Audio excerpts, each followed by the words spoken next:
एवढा एवढा प्रसाद येतात त्या प्रसाद एवढा एवढा प्रसाद याला म्हणतात जेवण नाही.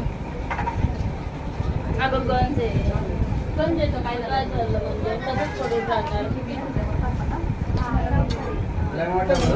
हा ना झालं पाहिजे मम्मी ते तिकडनं बंद करून टाका. मोठा पातेला आहे.